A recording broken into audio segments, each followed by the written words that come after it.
You are not flawed because you are autistic. You are flawed because you are a human. Every human being has some kind of a flaw. Usually we have so many we can't even name all of them.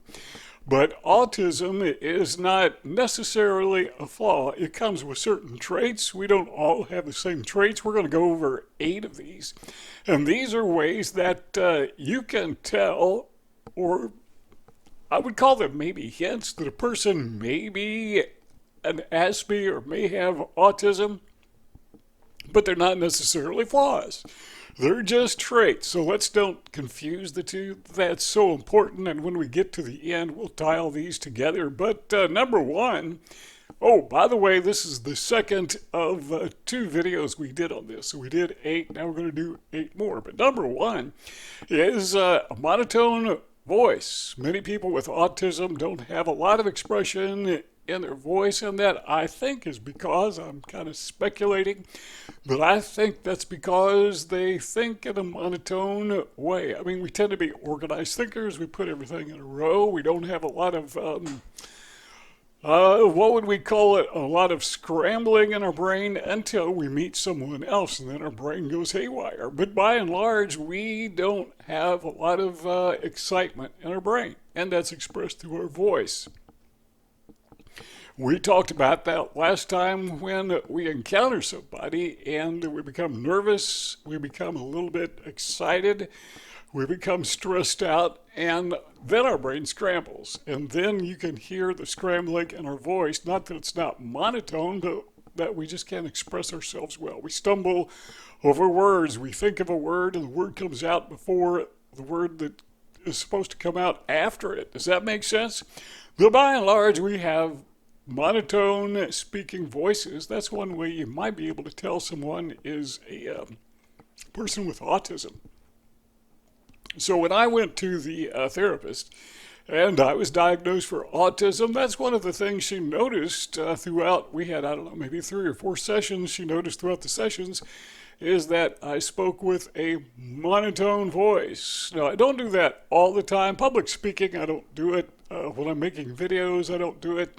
But having a conversation, which I don't have a lot of them, but if you're going to have a conversation, if I'm going to have a conversation with you, you're probably going to notice there's not a lot of inflection in my voice. And I remember, I think it was first grade, the teacher sent home a report card, and that was one of the notes she put on the report card, that he doesn't have a lot of expression or something akin to that. So number one is monotone voice. Number 2, you might tell someone is an Aspie, a person with high functioning autism, is because not only their voice, but just their emotions are flat, not fully responsive. Some people call this poker face, and it's something that a lot of people have to really work on if they don't want to give tells, what they're thinking, because your facial expressions, your body language, your nonverbal language reveals your brain. Whatever you're thinking in your brain, you kind of act that out. You don't do it intentionally, but people with autism seem to not do that nearly as often as other people. Granted, we may be stimming, and that shows that we're, bored or whatever. Or we have something built up inside of us and it has to come out, so we stim, which is, by the way, a lot better than having a meltdown. But we're really not responsive as other people are, and I often use the example of going to a ball game and your team scores a point, and everybody on your side jumps up and cheers because it's an important part of the game. Like the end of the game, and you're behind, and you score a point, and now you're in the lead. Everybody goes berserk, but take a look at the people who aren't. Those people are probably either individuals with autism or maybe they're psychopaths. Don't confuse the two, but one thing we have in common is the psychopaths don't necessarily show emotion the way other people do because they lack empathy. People with autism have traits that are similar to that. I think we have empathy in the sense that we empathize, sympathize with other people and their hurts, but not in the sense that we recognize their traits or that we see that something is a big deal. We don't respond to it emotionally. So the third thing is people with autism, you might be able to spot one if you find a guy or girl who is taking figures of speech literally. I don't know why people do that. I don't think I've had a real problem with that personally, but I know a lot of people with autism who do, and someone will say it's raining cats and dogs. Does an autistic person really believe that cats and dogs are falling out of the sky? Maybe that's a little bit extreme, but still it's pretty close. By the way, my understanding is that years ago, like back in the Middle Ages, people had thatched roofs throughout all of Europe. And sometimes it would rain, and when it would rain, the rain would come through the roofs of their houses because they were thatched. And if there were critters up there, the cats, dogs, whatever were crawling around on the roof, which I guess was easier to do in those days, they'd fall through the roof too. And so it was raining cats and dogs and probably whatever else happened to be on the roof at that moment. Maybe raccoons. Do they have raccoons in Europe? I got no idea, but if they do, they probably fell through the roof. So sometimes we take figures of speech very literally a little more than other people would. Neurotypical people, and then number 12, this is almost universal with people with autism. Lack of eye contact. If you are with somebody and they just can't seem to make eye contact with you or with anyone, that's a sign that you're spotting a person with autism. Not guaranteed doesn't mean that, everyone who doesn't make eye contact or can't make eye contact or is uncomfortable making eye contact is autistic, but it's a strong clue that probably so. Throughout my life, I didn't make eye contact ever with anybody. Very uncomfortable. And I didn't even notice I wasn't doing it. It was just that foreign to me. But as I got older, people would notice, and sometimes somebody would say something. And I remember my dad was doing, he was hanging wallpaper for a German lady. My dad would do, side work. He worked in a plant, but on the weekends he'd do things like painting and, handyman stuff. So I went with him while he was doing this wallpapering job, and the German lady said something to me about, you can't trust people like you unless they make eye contact. And then she stared at me thinking I would make eye contact. And the fact that she brought it up made me more self-conscious than ever. How it was even harder to make eye contact. She got mad at me. So what does that tell us? It tells us people don't understand autism. And there's this other thing, this thing that floats around that says the eye is the window of the soul. Is that written in stone somewhere? I don't think so. Now, body language, nonverbal language, yeah, I suppose you could tell something about the way that a person looks at you with their eyes, but that's one part of it. So eye contact, if they're not doing it, stop and think. I think maybe I spotted an Aspie. Number 13, probably less common, maybe not, is staring. Speaking of eyes, I say number 13. This is out of 16, but it's really number 5 in our list today. But the staring is something that I've often had a problem doing because I'm really not staring at people. I am studying people. I'm checking them out, just trying to observe them and kind of see what they're up to and what they're made out of. It makes people uncomfortable. I don't even realize I'm doing it. Just kind of subconsciously, unconsciously, maybe I'm staring at these people. And sometimes those people will get mad at you, stare back, kind of glare at you. How dare you look at me? I'm sorry, I didn't realize I was doing it, but as I say now and again, that the experience of being autistic for me and other people is akin to watching a movie. It's not like it's there, really. It's just you're watching other people, or maybe watching a stage play. You're watching other people play their parts, play their roles. You're not part of it. You never have been. At least I'm, kind of talking to myself here, but I never have been a part of it. I'm an observer. And so what am I doing? I'm observing people.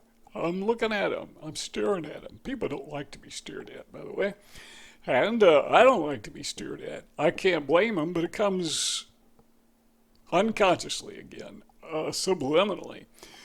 Number 6 is what I would call, I said something about watching a stage play or watching a movie, what I would call detached. And this can be extreme sometimes, selective mutism, but we're just totally not connected whatsoever to other people and what they're doing. I kind of live in a bubble. I live in a shell. I like to use the example of a turtle. And my shell isn't a place that I live in. It's part of me. A turtle does not live in a shell. A shell is part of a person. It's like saying you live in your skin. Well, I guess you do, but your skin is part of you. And my shell, my bubble, is part of me. Neurologically, psychologically, it's part of my personhood, part of who I am. And because of that, I am separated from the rest of the world. And I can't seem to get out of my bubble, can't seem to get out of my shell. I try to sometimes, like a turtle, poke his head out. That's about as far as I get. Poke my head out, maybe my feet and legs come out. Turtle just feet or legs, I don't know what turtles have. But that's as far as I get. And it's hard to interact with other people when you live in a shell and when that shell or that bubble is part of you. So a lot of times we just seem to be detached. Now sometimes people can come into my bubble with me. That's kind of nice when they can do that, but that happens very rarely. I would think maybe I could think if I tried to think of it, maybe a dozen people throughout my entire life have been able to come in where I live in my bubble. Maybe not even that many. I can think of very few, but it happens. But the point is, we're detached. Like we're watching a movie. We're not necessarily part of it. And again, keep in mind that these traits that we see that allow us to spot a person who has autism are not necessarily a part of every person with autism. So maybe you're not detached. Maybe you're not a person who does stare. Maybe you do make good eye contact. Few of us do. And as I get older, I'm now in my 70s, I'm learning to force myself to make eye contact, to make it look natural and normal, just as a courtesy to other people. Number 7 is sometimes people with autism are ditched, just rejected, ignored by the social group. And when I was growing up in elementary school, junior high school, most of high school, I really didn't endure a lot of physical bullying. I think the other guys had more physical interactions than I do because, well, it's what boys do. They like to fight. So I didn't face that. What I faced was I was just kind of ignored. I was rejected. So it wasn't me being detached from them, it was them being detached from me. So we talk about avoidance, avoidant disability, some people call it. And a lot of times it's not us avoiding them, it's them avoiding us. There may be a kid, you watch kids playing on the playground, who is autistic and a little bit awkward, and he wants to play, he wants to fit in, but the other kids won't play with him or her. And so I call that being ditched, and I've been ditched literally. I mean, I've had people drive away and leave me on the side of the road. That's just part of it. It's not a very pleasant thing, but you kind of get the message that these people really don't want you to be with them. You're rejected. So if you see somebody who is being ignored, being ditched, just not part of the group, and you think, well, that guy is aloof. Could be he wants to be a part or she wants to be a part. But the others don't want to bring that person into their group, into their social structure. And it could be that even though the person would like to participate, even if he does try to participate, or she, that they find it so awkward and stressful that they want to get away from it. And personally, whenever I'm in a group, I just have this compulsion to get up and walk out. I want to get away from it. It's stressful. It's really bothersome. I like to be alone compared to being in a group of other people because I don't get what's going on. Rejected. Then number 8, we mentioned this before, and that is what I called scrambled brain or scrambled speech. So yeah, we speak in a monotone voice usually. Not all of us, but speak in a monotone voice. But somebody approaches us, small talk. And here I am in my 70s, and I'm still encountering this very problem. Somebody will say something to me, and my brain just scrambles. Now, when you try to talk, when your brain is scrambling, what you say comes out scrambled. It doesn't sound right. It sounds odd. Again, as I mentioned before, the word that you're going to say later, you say first, and you get it backwards, and you stumble and trip over words, and it's really frustrating. What's more is the person to whom you are speaking picks up on that because it's so obvious, and they think this guy's kind of weird. He can't even talk. And you can see it sometimes in their eyes, the window of the soul, or more likely their body language when they turn around, walk away, and they give you that face like you're nuts. And so they have this imprint on their minds of the person with autism that they're just kind of weird, And to them, I guess it is. But don't forget ever that autism, it's not a flaw. You are not flawed because you are autistic. You are flawed. You have flaws because you are human. Every human has flaws. And sometimes there are some people who are neurotypical, and one of their flaws is they don't have the benefits of being autistic. There's a red dot on the screen. Click on it. Subscribe to our channel. The rectangle, the lower left-hand corner of the screen. Click on that. Keep on watching. We have a lot more videos to go, and we'll see you all next time.